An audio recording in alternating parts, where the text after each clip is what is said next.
Hello बच्चों, कैसे हैं आप सब लोग। आज हम पढ़ेंगे पाठ 8 तितली की उड़ान। बच्चों, रंग बिरंगी तितलियां आपको बहुत अच्छी लगती है ना। आप उन्हें पकड़ने की कोशिश करते हैं, वो एक जगह से दूसरी जगह पर उड़ जाती हैं और तितलियां फूलों पर बैठती हैं, फूलों का रस ग्रहण करती हैं, है ना। लेकिन बच्चों, आज हम इस पाठ के माध्यम से जानेंगे कि तितली जो है वो एक कीड़े के रूप में होती है। पहले पहले वो रंग बिरंगी नहीं होती है, पहले वो एक कीड़े की तरह होती है। धीरे धीरे उसको हम क्या कहते हैं, इल्ली कहते हैं। और धीरे धीरे वो इल्ली से तितली कैसे बनती है, उसके बारे में हम आज जानेंगे। तो चलिए पाठ परिचय पढ़ लेते हैं। तितली हमेशा इतनी सुंदर नहीं होती। जीवन की शुरुआत में वह एक कीड़े जैसी होती है, जिसे इल्ली कहते हैं। इल्ली से तितली बनने की कहानी बहुत रोचक है। तो चलिए जानते हैं कैसे बनती है तितली। काव्या एक हफ्ते से पाठशाला जा रही थी। अभी तक उसने किसी से बात नहीं की थी। इससे पहले वह कभी पाठशाला नहीं गई थी। वह सोचती थी कि अगर यह बात किसी को पता चल गई तो सब उस पर हंसेंगे।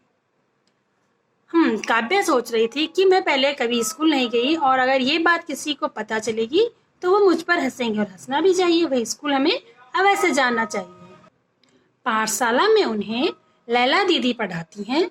उन्होंने बच्चों से वायदा किया था कि वह उन्हें पाठशाला के नजदीक बने बाग में लेकर जाएंगी।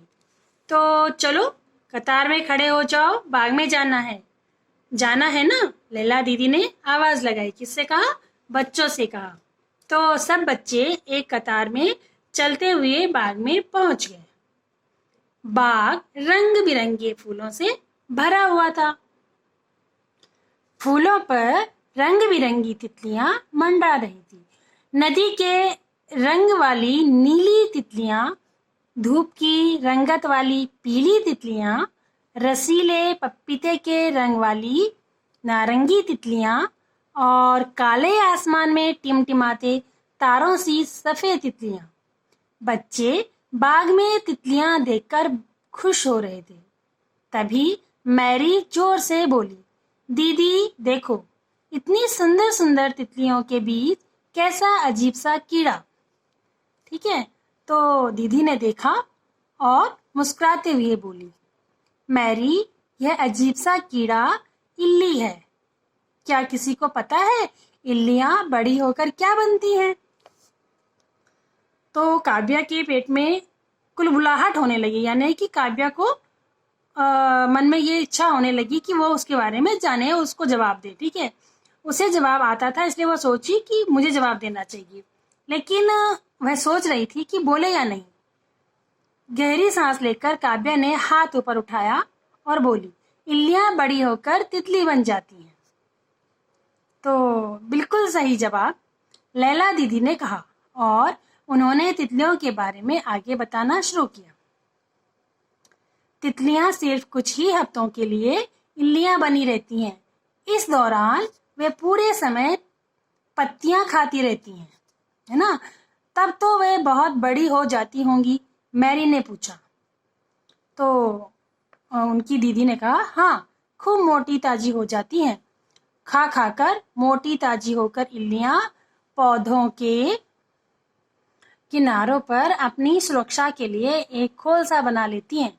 इस खोल के अंदर वे बढ़ती हैं और धीरे धीरे अपना रूप बदल लेती हैं। इस खोल को ककून कहते हैं।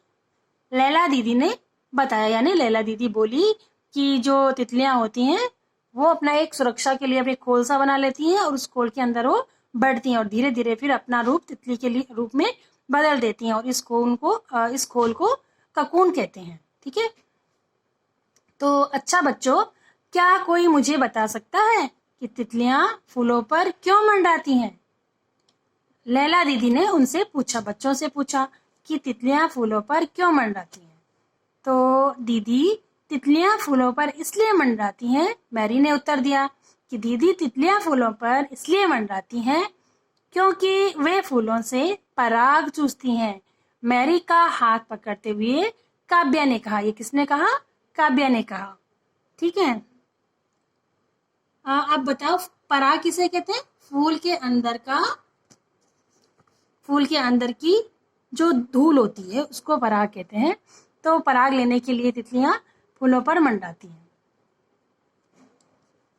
काव्या, तुम्हें तो तितलियों के बारे में बहुत कुछ पता है, लैला दीदी बोली।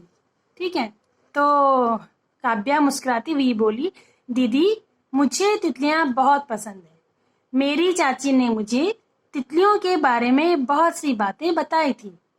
उन्होंने यह भी बताया था कि तितलियां दिखने में बहुत छोटी होती हैं, पर बहुत बहादुर होती हैं। काव्या की बातें सुनकर सभी बच्चों के चेहरों पर तितली के खुले पंखों की तरह मुस्कान फैल गई। जी हाँ बच्चों, तो समझ में आया आपको किस तरह से जो तितली होती है वो बड़ी होती है।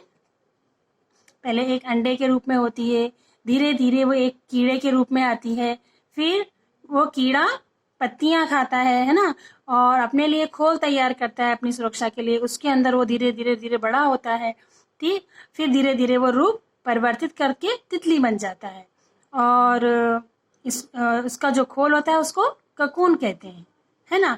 तो फिर आपने जाना कि तितली पराग पर बैठती है, पराग लेने के लिए फूलों पर बैठती है। तो ये सारी जानकारी आज आपने प्राप्त की।